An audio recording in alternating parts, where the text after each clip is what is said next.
Magandang umaga po sa inyo. At kahit na po ay masama ang ating panahon, ay naririto po tayo. Ito po ay isang paghamon din sa atin na hindi natin kakaligtaan na tayo'y magsama-sama upang ating papurihan at sambahin ang ating Panginoon.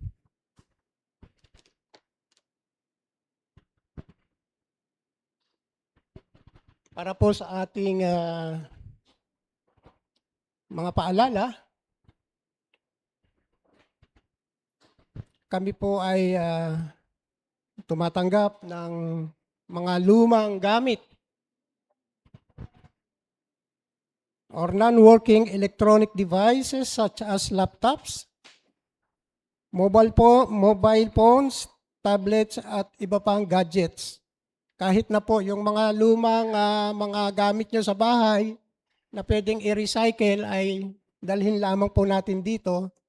At by December, saka natin malalaman kung ano ang kinahinatnan nitong ating programa. Isa rin ito sa ating pagtulong para sa mga patungkol po sa mga recycle. Ikalawa, kami po ay naghahanap ng mga volunteers para sa ating social media team. Bukas po ito sa mga may kaalaman sa content creation, video editing at photography. Maaari po ninyong lapitan si Deacon Jess para sa karagdagang detalye. At panghuli, ministry volunteers, kami rin po ay naghahanap ng mga nais maging bahagi ng iba't ibang ministries. Kung kayo po ay nais maglingkod, maaari po ninyong lapitan si Pastor John. Yun lamang po para sa mga announcement. Maraming salamat po. Para po sa ating Bible reading passage, sabi po sa Colossians chapter 1, verse 16 to 17. For in Him all things were created, things in heaven and on earth, visible and invisible, whether thrones or powers or rulers or authorities. All things have been created through Him and for Him. He is before all things, and in Him all things hold together. Idiniklara po ng Biblia na si Jesus ang nag-iingat sa lahat ng bagay na siyang nilikha. Ayon po rito sa ating binasa. At siyempre pa, itong ating panahon ay kakaiba. Share ko lang, nung ako'y mapunta doon sa probinsya ng aking magulang sa Catanduanes, dumaan ng maraming bagyo doon eh. At nagkaroon ng pagkalipas noon, tagtuyo naman. At yung kanilang pananim na mga abaka, nagtataka sila kung bakit ito ay hindi lubusang lumago at ito ay mga namatay at nabulok. Ito lamang po ang pinagkukunan ng mga tao roon bilang pangangailangan sa kanilang buhay. Yung pagtatanim ng abaka at aanihin. Sapagkat ang Catanduanes po ay Abika capitals ng Pilipinas po. Kaya yun po ang minsan nakakalungkot na tingnan. Ngayon, ang tanong, kaya bang pigilan ng Diyos ang mga kalamidad? Siyempre naman. Iniimpluwensyahan ba ng Diyos ang panahon? Oo, gaya ng mababasa natin sa Deuteronomy, chapter 11, verse 17, sabi doon, kapag tinalikuran ninyo si Yahweh, kapupuutan niya kayo, isasara niya ang langit at hindi ito pauulanin. At sinasabi rin sa Santiago, chapter 5, verse 17, si Elias sa isang tao na tulad natin, mataimtim na nanalangin na huwag umulan, sa loob ng 3 taon at 6 na buwan, at nang siya ay manalangin para umulan, bumagsak nga ang ulan at namunga ang mga halaman. ipinakikita ng mga talatang ito na ang mga kalamidad ay pinahihintulutan ng Diyos upang minsan parusahan ang makasalanan. Ang lahat ba ng kalamidad ay laging parusa ng Diyos? Hindi naman. Gaya ng pagpapahintulot ng Diyos sa masasamang tao na gumawa ng mga kasalanan. Gayon din naman, pinahintulutan ng Diyos na maranasan ng mundo ang resulta ng kasalanan sa sangnilikha. Sinasabi sa Roma chapter 8 verse 19 to 21, sapagkat ang maningas na pagmimithi ng buong nilalang ay naghihintay ng pagkahayag ng mga anak ng Diyos, sapagkat ang buong nilalang ay nasakop ng kawalaang kabuluhan, hindi sa kaniyang kalooban, kundi dahil doon sa sumakop sa Kanya, sa pag-asa na ang buong nilalang naman ay magiging laya mula sa pagkaalipin ng kabulukan sa kalayaang maluwalhati ng mga anak ng Diyos. Ang mga kalamidad ay isa sa bunga ng pagbaksak ng tao sa kasalanan.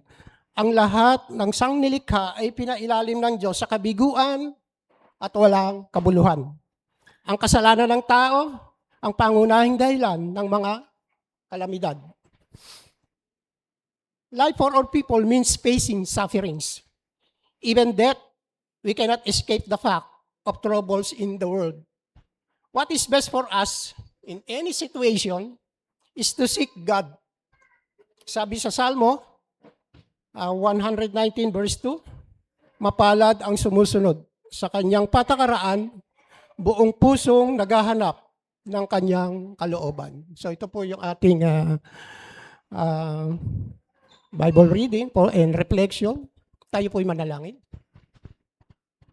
Dakilang Diyos, salamat po sa pagkakataon na ito na kami po'y nagsama-sama kahit na po hindi kaaya-aya ang panahon. Ito po'y kasama po sa inyong paglikha. Salamat dahil ito ay isang paghamon din sa amin na kami ay magsama-sama at magpuri at makinig ng iyong mga salita. Dakilang Diyos, samahan po ninyo kami. Kung ano man po ang mga pagkukulang namin sa nakaraang panahon, patawarin po ninyo kami at linisin po ninyo kami ng iyong banal na dugo upang ang aming pagsamba na ito ay maging karapat-dapat sa iyong banal na harapan. Ito ang aming samot panalangin sa pangalan ni Jesus. Amen.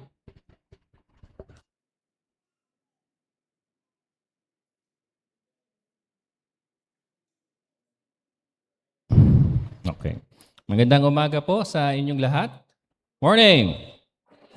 Morning mga kapatid. Even though the weather is bad, tayo po ay nagtitipon-tipon upang sama-sama sumamba at magpasalamat po sa Panginoon. Amen po ba? Ano?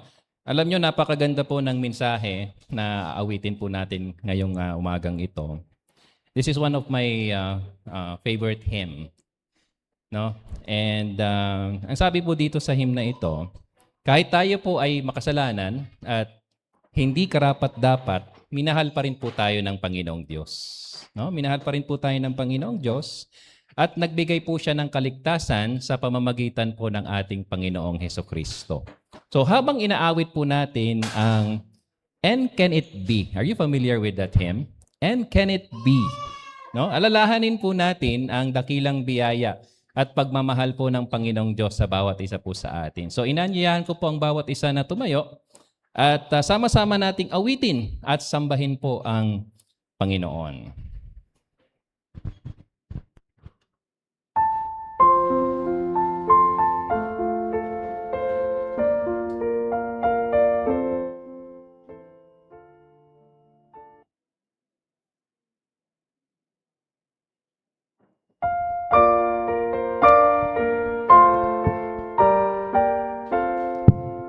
Ready?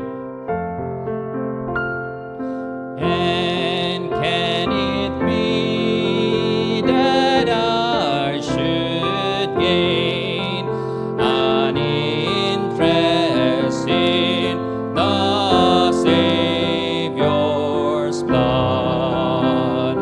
Died He for me to cause His pain, for me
stanza.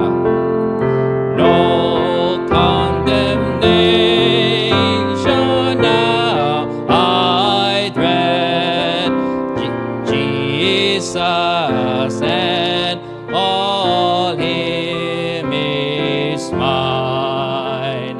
Alive in Him, my living head, and clothed in righteousness divine. Bold I approach the eternal throne and claim the crown through Christ my own. Amazing love, amazing love. How can it be that thou, my God, shouldst die for me?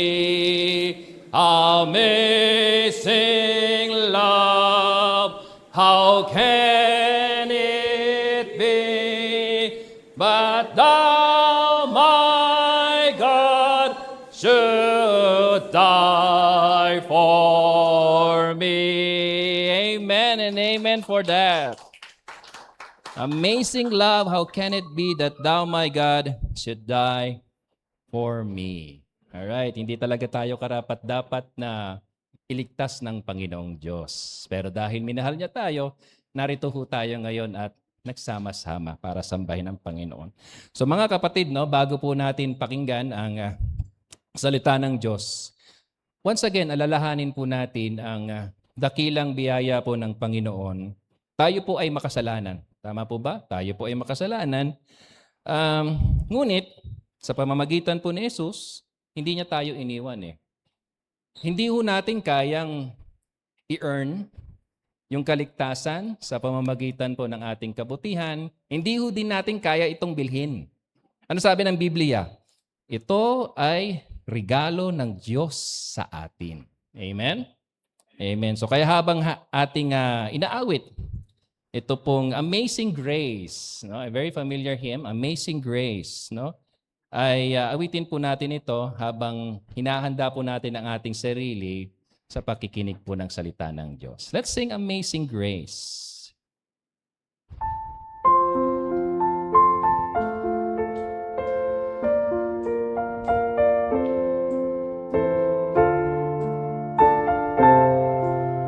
Ready? Amazing grace, how sweet the sound that saved a wretch like me. I once was lost, but now I'm found. Was blind, but now I see. Second stanza. 'Twas grace that taught my heart to fear, and grace my fears relieved. How precious did that grace appear the hour I first believed. Through many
Panginoong Diyos, salamat po na kami ay inyo pong minahal, tinanggap bilang inyo pong mga anak, kahit kami po ay makasalanan. Salamat po, Panginoon, na sa pamamagitan ni Jesus, meron kaming kapatawaran at bagong buhay. Maraming salamat sa kaligtasan na hindi po namin maaaring i-earn, tanggapin para po sa aming sarili. Salamat sa biyayang ito. Salamat sa regalong ito po, Panginoon. Maraming salamat po, Panginoon, sa bawat isang naririto na kami ay nagkatipon-tipon sa pamamagitan ng inyong anak na si Jesucristo. Sa pangalan ni Jesus. Amen and amen. Nakakaupo na po kayo.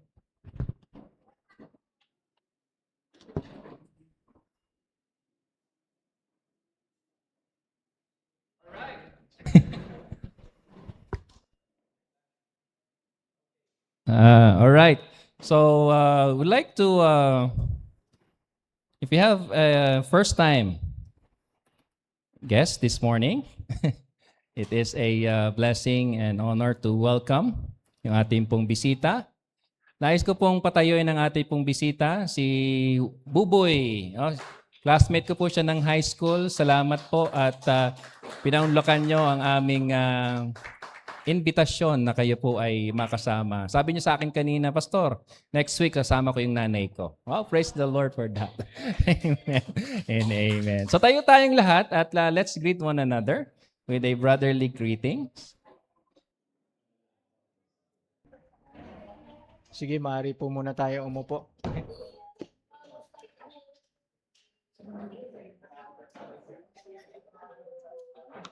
And meron lamang tayong konting announcement. Kung sa bulletin nyo, makikita nyo sa pinakalikod. So,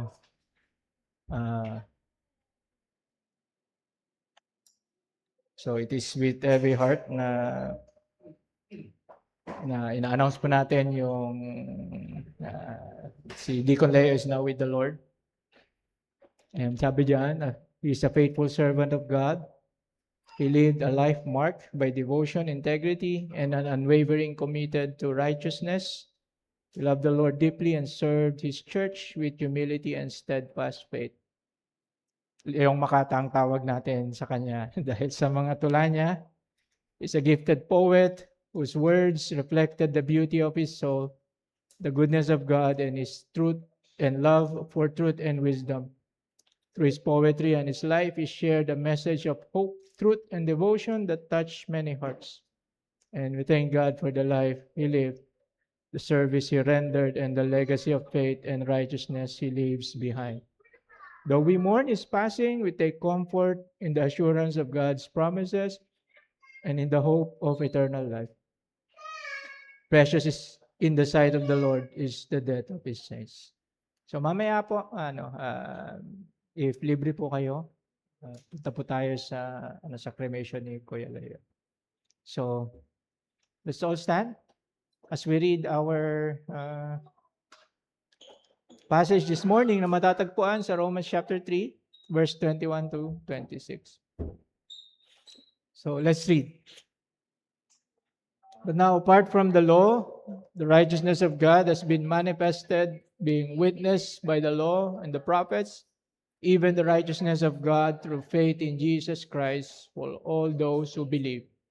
For there's no distinction, for all have sinned and fall short of the glory of God, being justified as a gift by his grace through the redemption which is in Christ Jesus, whom displayed publicly as a propitiation in his blood through faith for a demonstration of his righteousness, because in the forbearance of God he passed over the sins previously committed for the demonstration of his righteousness at the present time, so that he would be just and the justifier of the one who has faith in Jesus. Tayo pong lahat ay manalangin. Heavenly Father, we come before you today, humbling ourselves before you. Maraming pong salamat, Panginoon, for the strength. Tuloy pong binibigay sa amin despite this weather, despite po ito pong hindi masyadong magandang balita with our beloved Deacon passing away. is now with you, Lord. And we know, Panginoon, that ito pong aming pong pag-aaralan is yung assurance that those who have put their faith in you, Panginoon, are declared righteous in your sight. Ang aming pong dalangin is maging encouragement po sa amin lahat itong pag-aaralan po namin ngayon. And ang amin pong dalangin, if may you call people to yourself today, Panginoon, who hear your words, may you save them, Lord. May you change their hearts as they hear your word for your glory's sake. Bless us, Panginoon, with your loving and grace. Bless us, Panginoon, with the fellowship of the Holy Spirit as we listen to your word. Open our spiritual eyes and ears. We pray in Jesus' name. Amen. Amen. So, mari na po kayo makaupo. So, Romans 3, chapter 21 to 26. No? And ito po yung part 1 ng ating pong pag-aaral ngayon with regards to this passage. And siguro mag-umpisa tayo sa isang illustration wherein you will imagine na nasa courtroom ulit kayo. And kayo yung defendant and you have been charged with a crime. And deep inside, alam mo na guilty ka talaga. Clear yung mga evidence na guilty ka. May mga reliable witnesses na nagsasabi na ginawa mo talaga yung krimen.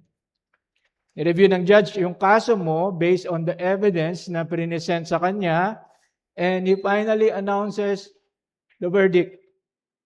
And ang verdict is guilty. And ang sentence is death. Now, how would you respond? Well, ang isang halang yung kaluluwa, probably, wala lang sa kanya yung pronouncement ng judge. He may remain unrepentant. Yung iba pwedeng galit. Siguro bitter or kaya even indifferent lang sila dun sa verdict ng judge. But yung isang honest na person, ang isang tao na deeply aware na talagang guilty siya with the crime, would respond differently. Tatanggapin niya yung verdict, he would recognize na tama yung judge, and in desperation, he would cry out for mercy. Ito exactly ang purpose ng unang 3 chapters ng sulat ni Pablo sa mga taga-Roma. Ang goal ni Pablo is to bring everyone na magbabasa ng Romans, to a place kung saan they would stop arguing with God, they would stop making excuses, they would stop comparing themselves with others, and finally, i-admit nila that, Lord, I am truly guilty before you. And sinummarize ni Pablo yung purpose ng unang 3 chapters sa Romans chapter 3, 19 to 20. Sabi dyan sa Bible nyo, now we know that whatever the law says, it speaks to those who are in the law, so that every mouth may be shut and all the world may become accountable to God. Because by the works of the law, no flesh will be justified in his sight, for through the law comes knowledge, the knowledge of sin. Sinasabi dito ni Pablo that every mouth may be shut. And yung picture dito is that yung defendant doon sa courtroom, naubusan na siya ng alibi, naubusan na siya ng excuses. Wala na siyang masabi in his defense kasi overwhelming yung mga ebidensya. And all the world may become accountable to God, sabi ni Pablo. So hindi lamang yung mga hentil, hindi lamang yung mga Hudyo, or yung mga immoral, or yung mga religious, the whole of humanity stands guilty before a holy God. Present ni Pablo yung gospel in such a way that by God's grace, yung tao na nagbabasa ng sulat niya would bow before God and recognize na kailangan niya ng righteousness. And naisin ni Pablo, ang naisin niya is that every sinner would come to their senses and realize na yung purpose pala ng law is not to make them righteous, but to show them that they are unrighteous. Na yung law, hindi siya designed para iligtas tayo. Rather, yung law was designed para i-expose yung kasalanan natin. Kasi para kay Pablo, yung law is para siyang salamin. Pinapakita lang niya yung dumi sa mukha natin, pero hindi niya kayang tanggalin yung dumi sa mukha natin. Pinapakita lang niya na ito yung problema, pero hindi niya kayang mag-provide ng solution. Kasi sabi ni Pablo, because by the works of the law, no flesh will be justified in his sight, for through the law comes knowledge of sin. The law tells us what God requires, but it also reveals how far we have fallen short of His perfect standard. And ang katotohanan, mga kapatid, yung katotohanan na ito creates a very important na question. If no one can be justified by keeping the law, if all have sinned and fall short of the glory of God, if unrighteous people cannot make themselves righteous, then how can anyone be accepted before God? How can unrighteous men become righteous in the sight of God? Interestingly, itong question na ito troubled the German monk 500 years ago. And October 31, 1517, may isang German monk na nagmangalang Martin Luther, hindi Nivera. Martin Luther, no? And nagpako siya ng kanyang 95 thesis sa pintuan ng All Saints Church sa Wittenberg kasi pinotesta niya yung sale ng indulgence. Alam natin mga Pinoy, yung indulgence, indulhensya. Kasi kung nagbasa kayo ng Noli Me Tangere at saka El Pili, binanggit yun ni Rizal. And at that time, si Pope Leo X, nagpa-fundraising siya para ma-rebuild yung St. Peter's Basilica. Hanggang ngayon, nakatayo pa yun, St. Peter's Basilica. And isa sa mga methods na ginamit niya para ma-rebuild yung St. Peter's Basilica is nagbebenta sila ng mga indulgences or mga indulhensya. And ano ba yung indulgence? Ano ba yung indulhensya? Sa Catholic tradition, nung time ni Martin Luther hanggang ngayon, is may katuruan sila na yung mga indulgences pwedeng ma-reduce yung amount or yung punishment ng isang tao na kailangan niyang i-undergo sa purgatory because of his sin. Yung idea is that kung isang tao na nabautismuhan, pero bago siya mamatay, nakakommit siya ng mga venial sins o mas lesser evil na sin. Meron palang lesser evil na sin. Less serious na kasalanan and hindi siya nakaperform ng nararapat na penance tulad ng kumpisal, he would spend time in purgatory. And one way para malesen yung time mo sa purgatory was to purchase yung mga indulgences para habang buhay ka pa. Basically, isa siyang document na merong papal authority promising spiritual benefits at the hour of death. Minsan, may mga special indulgences na binibigay para sa mga namatay na mga kamag-anak mo. So, kung magbibigay sila ng pera for indulgences, mababawasan yung time ni Lolo at saka ni Lola sa purgatory. From a fundraising perspective, maganda siyang marketing strategy, no? Kasi lahat tayo gusto natin ng kaligtasan. And isa sa mga peddlers nila, si Johann Tetzel. Kaya merong well-known na slogan that as soon as the coin in the coffer rings, the soul from purgatory springs. Now, yung theology behind dito sa practice ng Roman Catholic is that ng selling ng indulgences is nagtuturo sila na merong treasury of merits, no, na na-accumulate through the good works of Christ and yung mga santo.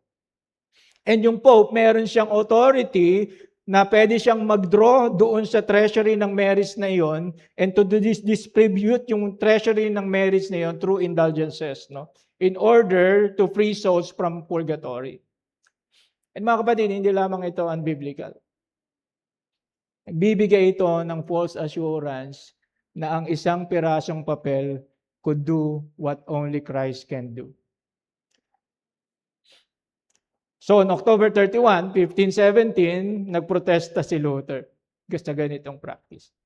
Kaya meron tayong Reformation Day bago yung November 1. Pero yung event na yon sa life ni Luther was only the beginning. In the years that followed, si Luther continued to wrestle with one question: how can a sinner be righteous before a holy God? As he studied Scripture, particularly Romans chapter 1, verses 17, he became troubled. For in it the righteousness of God is revealed from faith to faith, as it is written, but the righteous will live by faith. And yung nag-trouble kay Luther is yung praise na the righteousness of God. Kasi si Luther had been taught to think of God's righteousness mainly as the righteousness by which God judges and condemns sinners. And para kay Luther, that was terrifying. Kasi naintindihan niya that righteousness as something na dinedemand sa kanya ng Diyos. It is something na kailangan niyang ma-achieve. It is something na kailangan niyang maging. And alam ni Luther na hindi niya yun kayang gawin. No matter how hard he prayed, no matter how hard na magkumpisal siya, no matter how hard na mag-fast siya, or i-discipline niya yung sarili niya, palagi, always fell short. Day and night ni-wrestle niya yung text sa Romans. Then ang Panginoon eventually opened his eyes. Kung ano ba talaga yung tinuturo ni Pablo. Came to understand, ang sinasabi pala dito ni Pablo is not a righteousness by which God Himself is righteous, but about a righteousness na binibigay ng Panginoon graciously to sinners through faith in Christ. In other words, yung mabuting balita does not tell us, mga kapatid, how to become righteous enough for God.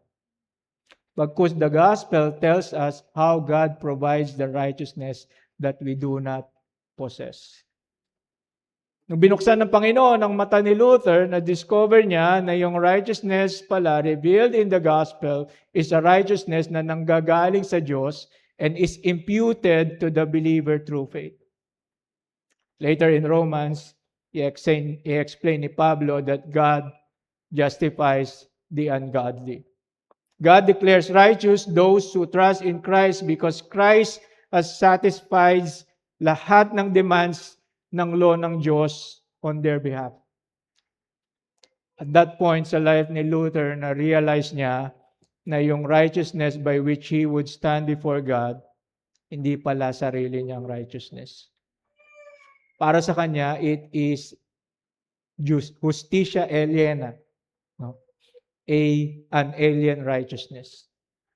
It is a righteousness that is outside of us. It is a righteousness that is belonging to another. And that righteousness, mga kapatid, is the righteousness of Jesus Christ. Later, dinescribe ni Luther yung discovery niya, and sabi niya, when I discovered that, I was born again of the Holy Ghost, and the doors of paradise swung open, and I walked through. Ginamit ng Diyos ang sulat ni Pablo to open Luther's eyes to the gospel. And what Luther discovered as he studied Romans is exactly what Paul begins to explain dito sa Romans chapter 3 verse 21. Na merong righteousness, alien na righteousness, na nanggagaling sa Diyos that comes not by works but through faith in Jesus Christ. Hindi nagtapos si Pablo ng argument niya with man's guilt sa Romans chapter 3 verse 20. Beginning dito sa verse 21, he answers the question, how can men become righteous before God? The answer, mga kapatid, is justification. Now, Pastor, ano ba yung justification? Masyado naman technical yan. No? Now, justification, mga kapatid, is the judicial act of God by which He pardons lahat ng kasalanan of those who believe in Christ and accepts, and treats them as righteous in the eyes of the law. So isa siyang forensic, isa siyang legal na term. Kumbaga sa isang courtroom, yung justification refers to the act of the judge rendering a verdict. In justification, God the judge declares that all the demands of His law have been fully satisfied with respect to the sinner who trusts in Christ, and ang final verdict ng judge is no longer guilty. Ang final verdict ng judge, dinedeclare niya that this man is righteous. Now, let us be very clear kung ano ba talaga yung ibig sabihin nito. Justification, mga kapatid, is an act, hindi siya proseso. To justify does not mean to make someone righteous. To justify means to declare someone righteous. It is a legal pronouncement, hindi siya moral transformation. It is a verdict, hindi siya achievement. The moment ang isang makasalanan places his faith in Jesus Christ, God declares him righteous on the basis of Christ's perfect life, sacrificial death, and victorious resurrection. Hindi siya innocent of his sins. Guilty siya. He did the crime, but he was acquitted. He was forgiven. And hindi lang siya basta pinatawad. Hindi lang siya basta dineclare na righteous kasi inignore ng judge yung kasalanan niya.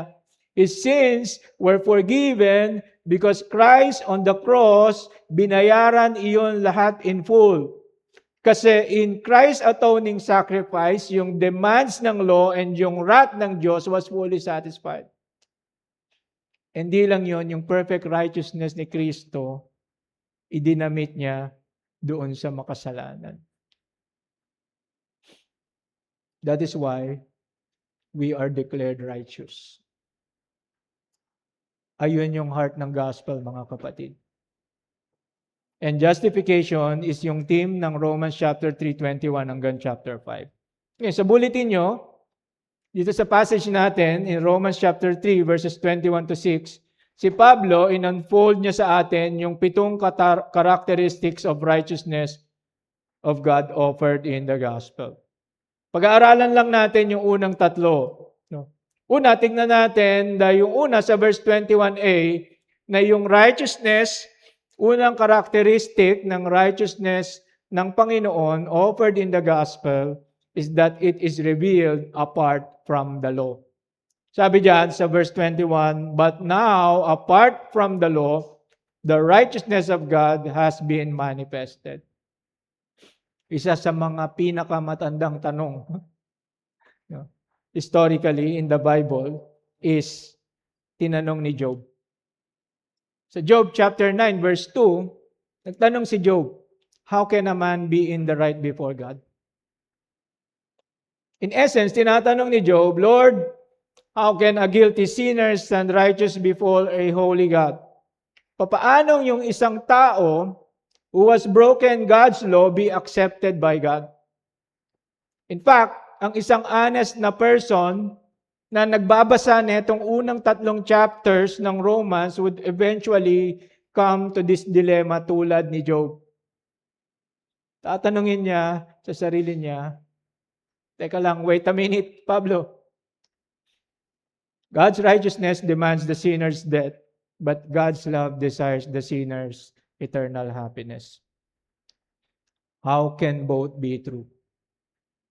How can God remain righteous and yet save sinners? How can I be right before God? And that is exactly yung question na tinatanong ni Job sa Job chapter 9 verse 2. In truth, sabi niya, I know that this is so, but how can a man be in the right before God? And then, nag-continue si Job by describing yung holiness, yung power, yung majesty, yung sovereignty, and yung greatness ng Panginoon. Then in verse 20, sabi niya sa Job chapter 9, even if I were innocent, granted na innocent siya, my mouth would condemn me. If I were blameless, it would pronounce me guilty. Naintindihan ni Job ang isang bagay na maraming tao ngayon ang hindi nakakaintindi. that compared to other people, si Job, he may appear righteous. But in the presence of a holy God, si Job, naintindihan niya that he could never be justified by his own righteousness. So how can a man be right before God? Ang sagot sa tanong ni Job is makikita sa doctrine ng justification. Paulit-ulit ako para mag-sink in sa atin. And inumpisahan ni Pablo itong theme ng justification with these two words sa verse 21, but now. And mga kapatid, itong dalawang words na ito, but now, is hindi lamang importante, but also these two words may be the two sweetest words in the entire book of Romans.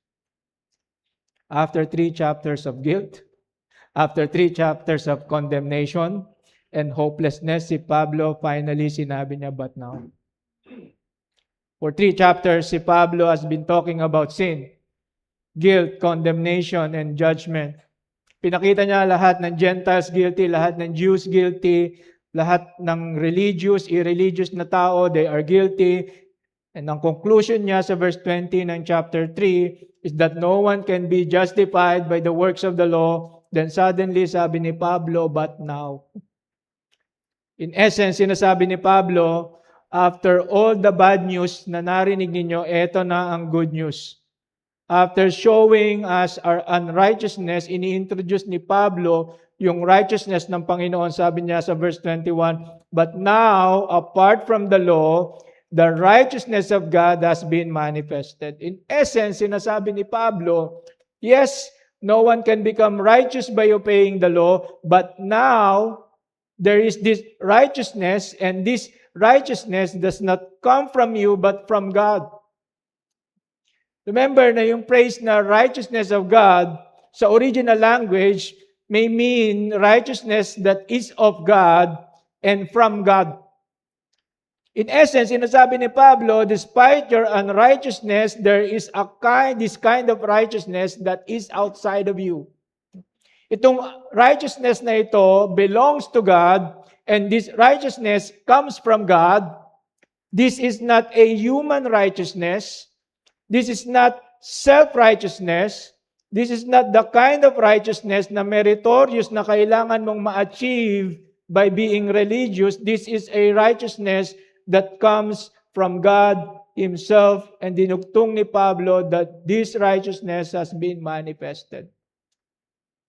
Ibig sabihin, it has been revealed. It is made known, it is disclosed, it is brought into the open. Hindi siya secret. Mayroong righteousness pero secret. Hindi niya sinabing ganun. What was hidden has now been clearly revealed. And in the original language, yung idea dyan is that this revelation of God's righteousness speaks of an ongoing result of a completed past action. So, ibig sabihin, sa ibang salita, God has already revealed this righteousness in the past, and He continues to make it known through the gospel now. In essence, sinasabi ni Pablo, God has already unveiled this righteousness, and people can continue to see it and receive it. And in the gospel, itong righteousness na ito, una is apart from the law. Sabi niya sa verse 21. And this is shocking sa mga Jewish readers ni Pablo. Kasi siguro sasabihin nila, sigurado ka ba, Pablo? That this righteousness is apart from the law? And si Pablo, ginamit niya dito yung word na law sa phrase na ito na very broad. Meaning, he may mean to refer God's law or Mosaic law or any moral law or generally any system of human obedience and works of righteousness. And simply lang ang point dito ni Pablo, this righteousness cannot be earned. This righteousness cannot be achieved through law-keeping. This righteousness cannot be obtained through religious performance. This righteousness cannot be gained by trying to be a good person. Mga kapatid, sinasabi dito ni Pablo, subalit ngayon, there is this righteousness. This righteousness is of God and from God. God has already revealed it and continues to make it known. And this righteousness is apart from our own works of righteousness. It cannot be obtained on the basis of law keeping. As I have said, shocking ito sa mga Jewish readers niya. Kasi for centuries, tinuruan sila na yung righteousness was always connected with obedience to the law. Di ba ganun din tayo? Di ba? Pinagpapala ka, hindi nangyayari yan sa'yo kasi mabait ka kasi. Mabuti ka kasi. Ganon din sila. Pero dito sinasabi ni Pablo na yung righteousness na ino-offer ng Diyos in the gospel comes on an entirely different basis. Hindi siya by works, hindi siya by merit, hindi siya by human effort. This righteousness is by God's provision. Good news yun, di ba? Kasi isipin mo, pag by human merit, walang makakapunta sa Panginoon. Sabi niya, and it is revealed apart from the law. Mga kapatid, ano yung implication nito sa ating mga mananampalataya? Ang implication nito is that the only hope of guilty sinners like you and me, mga kapatid, is a righteousness that belongs to God and comes from God. It is not something we can earn. It is not something we can improve or supplement through our obedience to the law. And bilang mga mananampalataya, alam natin that the righteousness that saves is not our own righteousness, but what? Christ's righteousness credited to our account. Amen? Sabi ni Jesus, come to me, or heavy laden, di ba? I will give you rest. Are you tired of pursuing righteousness on your own merit? Gumagawa kayo ng righteousness para tanggapin kayo ng Panginoon. Sabi ni Jesus, come to me. Iwan mo yan sa paanan ko, and I will give you rest. Kasi sabi ni Pablo, it is apart from the law. It is apart from any works-based righteousness. Now, may mga ibang nakikinig kay Pablo, mag-object. Ito na naman tayo, puro objection. Teka lang, Pablo, if itong righteousness na ito is apart from the law, di ba ito bagong katuruan? And this question brings us to the second characteristic ng righteousness ng Diyos offered in the gospel. It is witnessed by the law and the prophets, sa verse 21b. Second point. Dinugtong ni Pablo sa verse 21, being witnessed by the law and the prophets. So hindi lang siya apart from the law, but also it is being witnessed by the law and the prophets. Now, meron ba ditong mahilig mag-sunrise watching? Sunrise watching yan, di ba may sunset watching, ito naman sunrise. No? Pag gusto mong mag-sunrise watching, so kailangan mong gumising ng maaga, of course. Hindi dapat mauna yung araw sa iyo. And gigising ka habang madilim pa, yung wala pa yung sikat ng araw, either pupunta ka sa tuktok ng bundok o kaya sa tabi ng dagat na nakikita mo yung horizon. And sa horizon, makikita mo na habang papasikat ang araw, merong ng mga hints na paparating na ang sikat ng araw. No? Nagbabago na yung kulay ng mga ulap, nagiging mas bright na ang horizon, and ang lahat ng nangyayari sa paligid points to the coming sunrise. And then, the sun finally rises. Buong buo. Now, yung sunrise is not something completely different from the first light of dawn. It is the fulfillment of everything that dawn was pointing toward. In the same way, makikita natin na yung Old Testament was filled with shadows, with promises, with sacrifices, prophecies, and pictures. Then dumating si Jesus. Now, the righteousness of God has been fully revealed, pero it is not a new revelation. No? It is the very truth na yung Old Testament had been pointing to all along. Nung binanggit ni Pablo that this righteousness offered in the gospel is apart from the law, yung question na pwedeng maglinger sa mind ng mga readers niya is that, bago ba itong katuruan? Nagbago ba ang plano ng Diyos?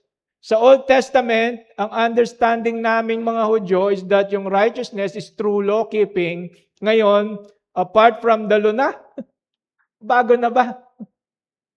Suddenly, parang nagbago yata yung plano ng Diyos, Pablo.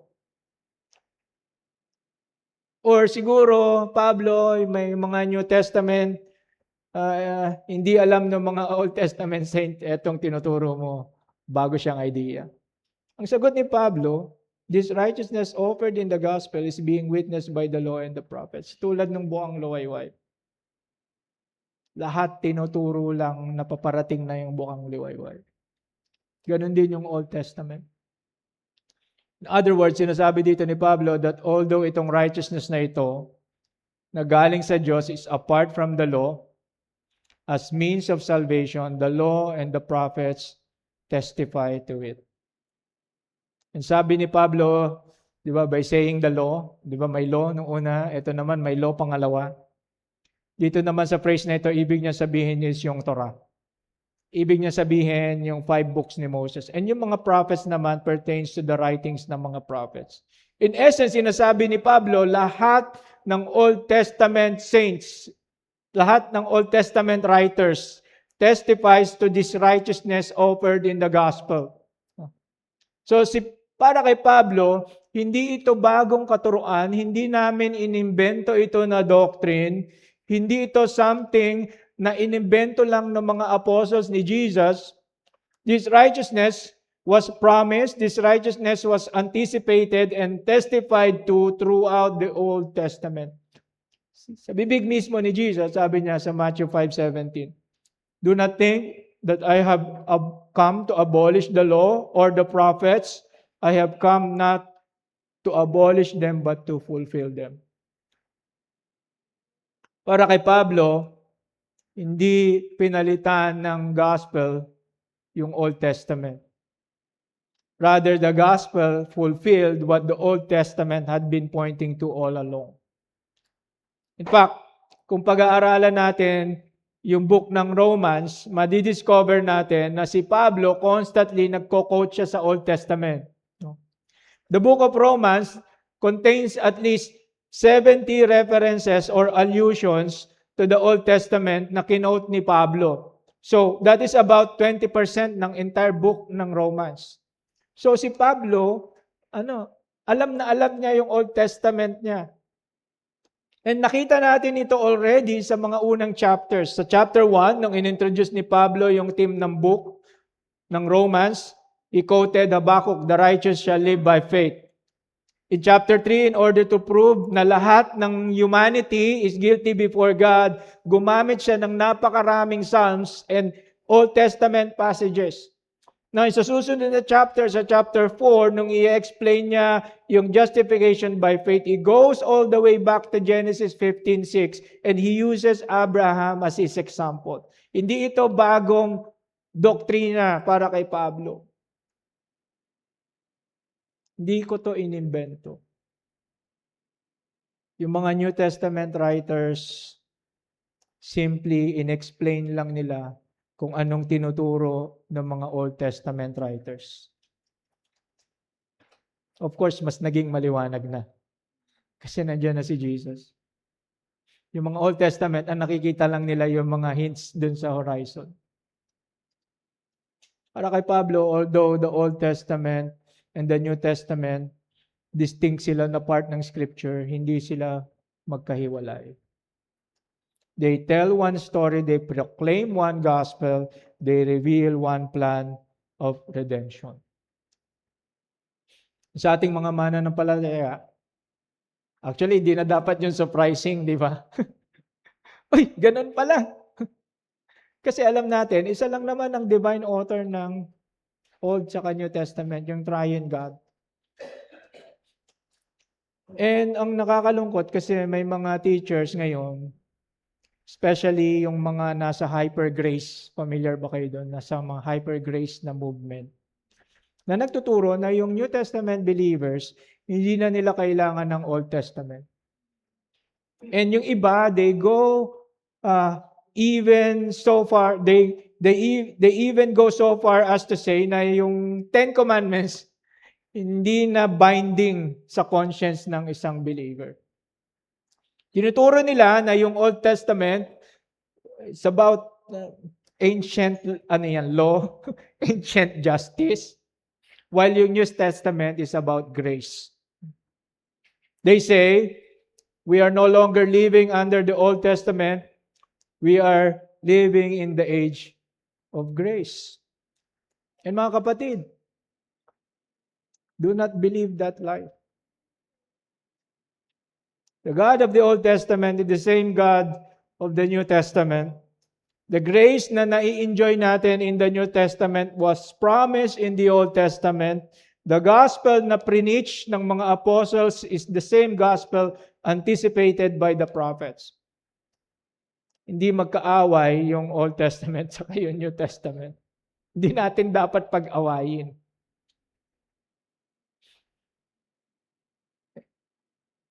Yun yung point ni Pablo. New Testament explains what the Old Testament was pointing to. Sinasabi ni Pablo na itong righteousness na nanggagaling sa Diyos that is offered in the gospel, hindi siya based on law-keeping, but it was clearly testified by the law and the prophets long before Christ came. Now, anong implication nito para sa atin, mga kapatid? Application. Kung gusto pala natin na mas lalong maintindihan ang gospel in its fullest sense, ano dapat? Dapat hindi natin i-neglect ang Old Testament. And the more we understand si Moses, yung mga Psalms, si Isaiah, si Jeremiah, yung mga prophets, the more clearly makikita natin si Jesus. Kasi the Old Testament, hindi siya bagong story, hindi siya different na story. It is the part of the same story of redemption. Amen? Now, if the law and the prophets testified to this righteousness offered in the gospel, yung next question becomes very practical naman. No? Sige, apart siya from the law, tinetestify siya ng Old Testament saints. Ngayon, Pablo, paano ko marireceive yung righteousness na to? Sige. Kung itong righteousness na ito is not achieved through religious performance, how can a sinner receive that righteousness? So si Pablo answers this question sa susunod na phrase, the righteousness of God, hindi siya achieved by works, it is received by faith. Sabi diyan sa third point sa verse 22a, it is received through faith in Jesus Christ. So verse 22, sabi diyan, even the righteousness of God through faith in Jesus Christ for all those who believe. Now, binanggit ni Pablo that this righteousness comes from God and is apart from the law, and it was testified by the law and the prophets. Now, how can anyone receive this righteousness? And simple lang ang sagot ni Pablo, through faith in Jesus Christ. Dito pinakita ni Pablo yung means and yung object. Yung means is faith and yung object of that faith is si Jesus Christ. Sa Galatians 2 verses 15 to 16, sabi ni Pablo, we are Jews by nature and not sinners among the Gentiles. Nevertheless, knowing that a man is not justified by the works of the law but through faith in Jesus Christ. Even we have believed in Jesus, although Hudyo na sila, so that we may be justified by faith in Christ and not by the works of the law, since by works of the law no flesh will be justified, sa Galatians. And kung papansinin nyo, 3 beses in-emphasize ni Pablo yung true faith in Christ or belief in Jesus Christ kasi he wants to make it crystal clear na yung justification comes through faith and not by works. Gusto niyang i-highlight that justification, hindi siya by religious performance, by law-keeping, by human effort, by morality, but only through faith in Jesus Christ. But now, mga kapatid, we need to be careful when we hear the word faith. Okay? Kasi maraming mga tao misunderstand what biblical faith really is. Hebrews 11:1, mababasa natin that faith is the assurance of things hoped for, the conviction of things not seen. We must understand, mga kapatid, that faith itself, hindi siya meritorious. Hindi siya good work na pine-perform natin, which then mauobliga ang Diyos, sige, de-declare na nga kitang righteous kasi meron kang faith. Hindi siya contribution that we make to our salvation. Hindi siya something we offer to God so that God will accept us. Minsan, may mga tao na iniisip yung faith na para bang sinasabi ng Diyos, okay, ikaw ang mag-provide ng faith, ako ang mag-provide ng salvation. Deal? Hindi ito yung point ni Pablo. Faith is not a work that earns righteousness. Faith is simply the means by which we receive righteousness. This is a receiving faith. Mas explain natin sa susunod mas lalo. Bakit siya receiving faith? It is a faith that hears God's word, believes God's promises, and rests completely upon the finished work of Jesus Christ. Itong receiving faith na ito, nananampalataya that Christ's life, death, and resurrection, they are all sufficient enough to save. It receives what God says as true. Sinabi ito ng Panginoon, ang ginagawa lang ng pananampalataya, Lord, I receive. Lord, I believe. Sabi niya, if you do that, you are declared righteous. You cannot add anything sa ginawa ni Jesus. May isang preacher, describe niya itong receiving faith na ito as an outstretched empty hand. Yung faith daw is an outstretched empty hand. And maganda itong picture ng mga kapatid that faith is the empty hand that receives Christ and His righteousness. Hindi siya handful ng good works na gusto mong i-impress yung Diyos. Hindi siya handful of religious achievements para maka-earn ka ng favor sa Diyos. It is an empty hand that admits, Lord, I have nothing to bring, I have nothing to earn, I have nothing to deserve your righteousness. My hope is only Jesus Christ. Si J.C. Ryle, meron siyang binanggit patungkol sa totoong pananampalataya. Sabi niya, it is laying hold of a Savior's hand, leaning on a husband's arm, and receiving a physician's medicine. Faith brings with it nothing to Christ but a sinful man's soul. It gives nothing, contributes nothing, pays nothing, performs nothing. It only receives, takes, accepts, grasps, and embraces the glorious gift of justification which Christ bestows. What a wonderful description in saving faith. Faith does not save because it is a great work. Faith saves because it lays hold of a great Savior.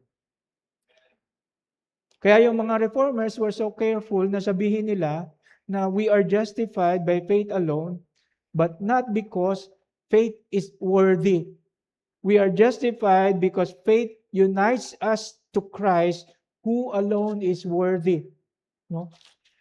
So mga kapatid, we can confidently say as justified sinners that we are justified by faith and faith alone, not by works. We are declared righteous by faith, not by our performance. We are accepted by God because of Christ, not because of ourselves.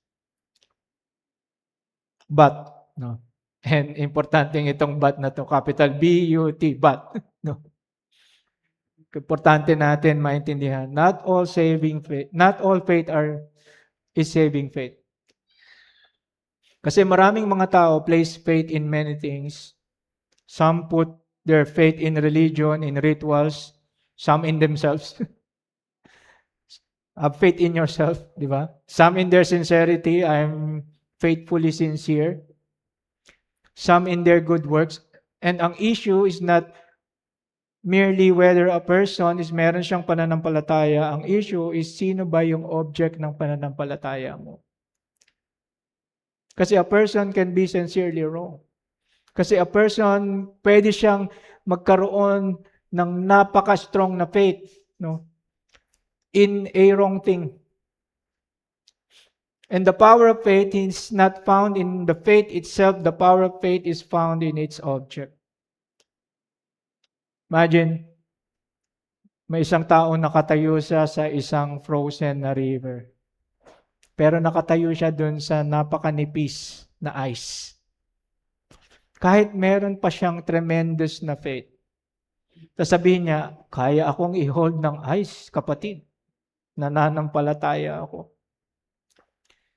Pero dahil manipis yung yelo, yung tremendous faith na meron siya cannot save him. It's just a matter of time. But a man who have a trembling faith, and probably meron siyang konting fear, but he is standing on solid rock. He is secure. Kahit maliit lang yun na pananampalataya. Kasi mga kapatid, yung strength ng ating pananampalataya is not what saves. The strength of the Savior is what saves. That is why sabi ni Pablo, specifically through faith in Jesus Christ. It is Christ alone who saves. Amen? Faith is simply the means by which we receive Christ. And mga kapatid, the righteousness of God is received through faith, but that righteousness itself is found only in Christ. So the question, hindi siya meron ba akong enough faith? Question is, ang totoo, is my faith resting in Christ? And listen to this mga kapatid. Salvation does not depend on how strong your faith, but on how great your Savior is. Even yung pinaka-weak na faith sa atin, when placed in Christ, saves. Because even the smallest hand is capable of receiving the greatest gift. Amen? So far, so ito yung mga natutunan natin dito sa section na ito about the 7 characteristics of the righteousness of God offered in the gospel. Una, the righteousness that God requires, ano daw, is revealed apart from the law.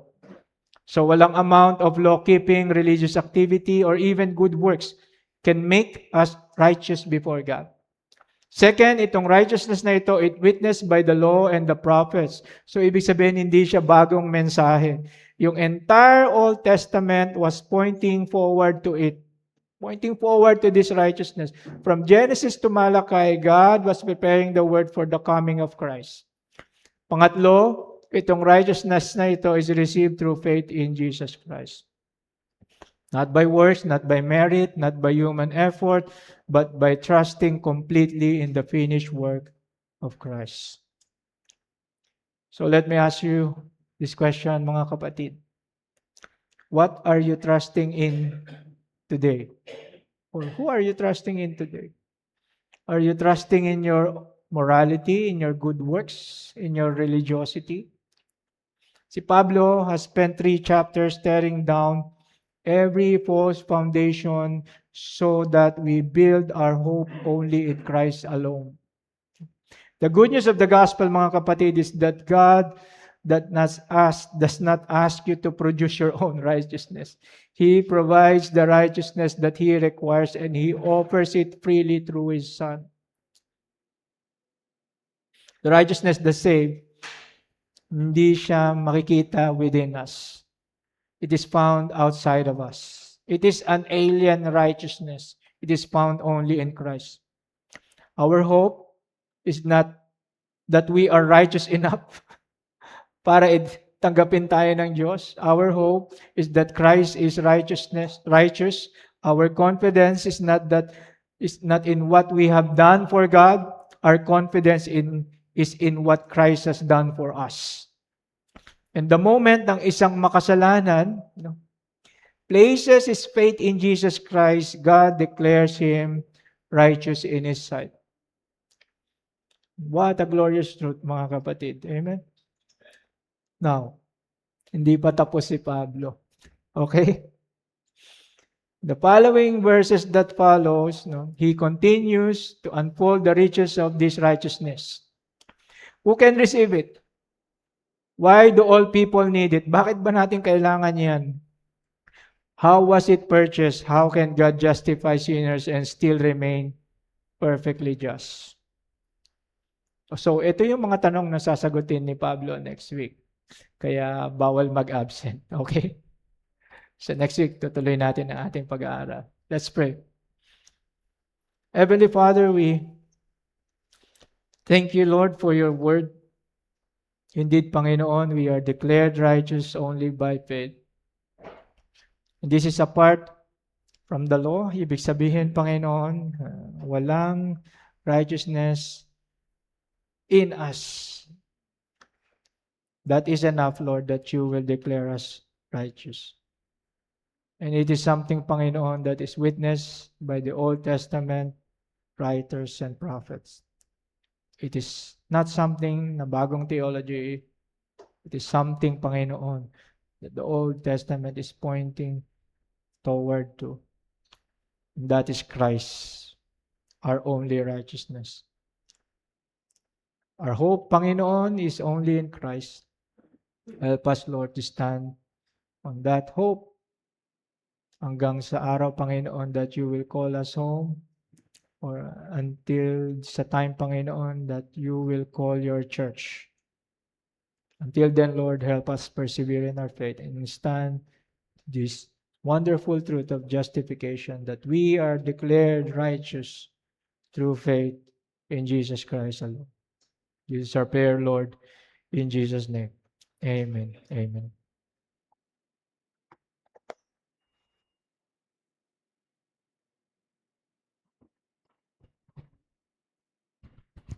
Mga kapatid, nakita po natin sa Romans chapter 3, nakita natin dito na hindi tayo nagiging matuwid dahil po sa atin pong sariling gawa.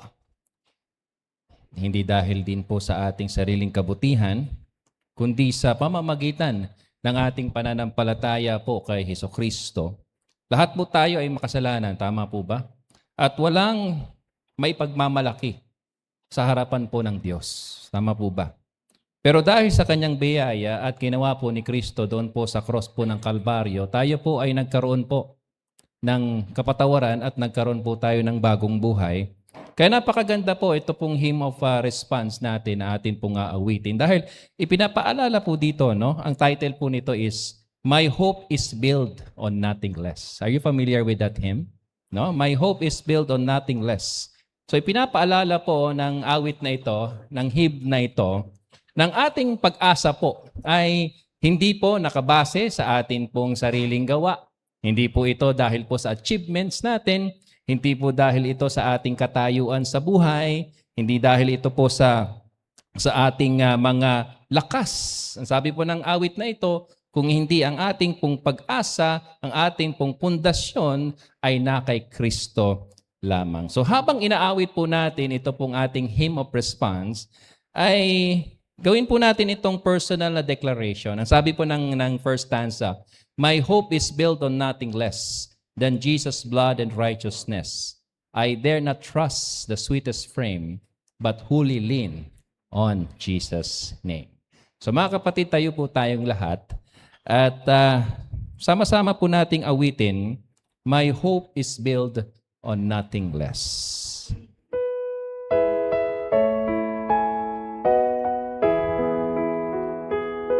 Ready? My hope is built on nothing less than Jesus' blood and righteousness. I dare not trust the sweetest frame, but wholly lean on Jesus' name. On Christ the solid rock I stand, all other ground is sinking sand. All other ground is sinking sand. When darkness veils His lovely face, I rest on His unchanging grace.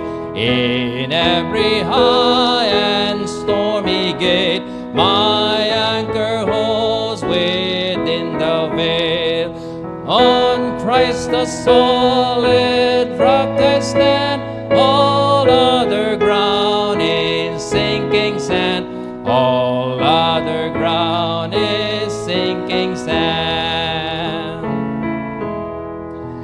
He sought His covenant and His blood, support me in the whelming flood. When all around my soul gives way, He then is all my hope and stay. On Christ the solid rock I stand, all other ground is sinking sand. All other ground is sinking sand. When He shall come with trumpet sound, oh, may I then in Him be found, dressed in His righteousness alone, faultless to stand before the throne. On Christ the solid rock I stand, all other ground is sinking sand. All other ground is sinking sand. On Christ the solid rock I stand, all other ground is sinking sand. All other ground is sinking sand. Amen. Please be seated.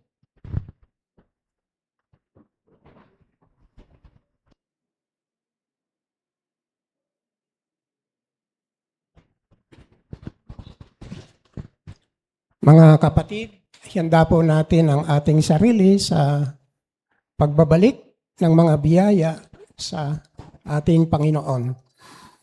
Sabi po dito sa Gawa, chapter 4, verse 32 hanggang 37, nagkakaisa ang damdamin at isipan ng lahat ng mananampalataya at di itinuturing ni numan na sarili niya ang kanyang mga ari-arian, kundi para sa lahat. Taglay ang dakilang kapangyarihan, ang mga apostol ay patuloy na nagpapatotoo tungkol sa muling pagkabuhay ng Panginoong Hesus at ibinuhos ng Diyos ang kanyang pagpapala sa kanilang lahat. Walang kinakapos sa kanila sapagkat ipinagbibili nila ang kanilang lupa o bahay at ang pinagbihan ay dinadala nila sa mga apostol at ipinamamahagi naman iyon ayon sa pangangailangan ng bawat isa. Mga kapatid, ito po ay isang paalala sa atin na itong mga kapatid natin sa Panginoon nung unang panahon, 1,000 years ago, tayo po ang naging bunga. Isa pong kamangha-mangha po yan na dahil sa pagsisikap ng mga kapatid natin o mananampalataya sa Panginoon, tayo po ay naging bunga. Kaya nga po, hindi man po tayo katulad ng mga binanggit na mga karakter na binasa natin dito sa Bible, nawa itong ating pagbibigay sa Panginoon ay magpatuloy.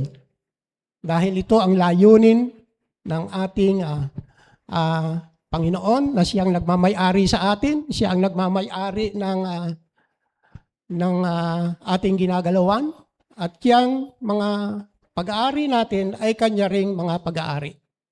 So, tayo rin po ay inaanyayahan na patuloy na magsikap sa ating pagbibigay para sa ating iglesia.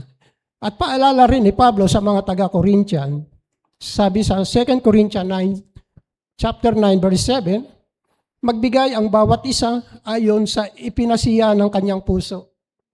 Hindi malungkot o sapilitan man, sapagkat mahal ng Diyos ang nagbibigay ng masaya. At dinagdag din ni San Lucas sa chapter 6, verse 38, na ang nagbibigay ay tatanggap din ng sagana. Tayo po'y manalangin. Dakilang Ama, salamat po sa pagkakataon na ito. At naalala po namin kung papaano nagsama-sama ang mga mananampalataya ng araw. At inaalala po namin ang mga bagay na iyon dahil kami nga po ay bunga ng pag-ibig na inilaan po ninyo sa amin. Kaya nga po kami ay nagtitiwala na patuloy po ninyong pasasaganahin ang aming buhay, hindi man sa material na bagay, kundi sa aming kalakasan, sa aming mga espiritual na pangangailangan, masaganang pagkakilala sa iyo at inspirasyon sa pamagitan ng banal na Espiritu. Ang tangi naming hinihiling po sa inyo. Salamat po at nawa itong aming pagbibigay na ito'y patuloy na magamit at basbasan po ninyo ito para sa ikaluluwalhati ng iyong pangalan. Ito ang aming samot dalangin sa pangalan ni Jesus. Amen.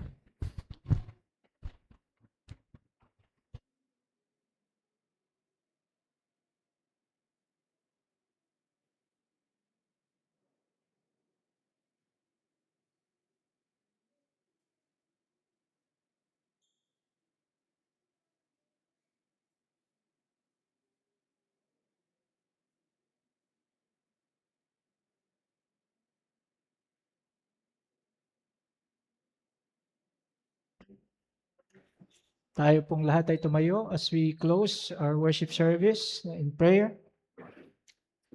Let us pray.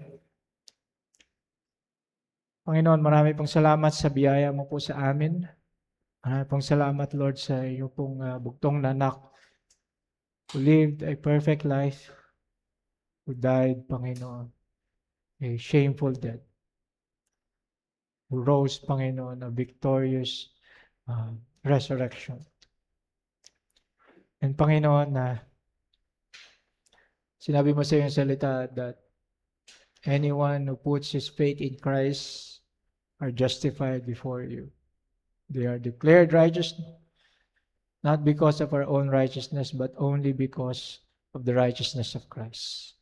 And may we declare that message, Panginoon, as we go out of this room, as we go out, Panginoon, of this building. May we declare it sa amin pong mga buhay, sa amin pong mga tahanan, sa amin pong mga workplaces, sa amin pong mga paaralan. May you be honored, Lord. May you be praised. Ingatan mo po kami, Panginoon, as we go home. And may the grace, may the love of the Father, and the grace of our Lord Jesus Christ, the fellowship of the Holy Spirit be with you all. Amen, amen, amen.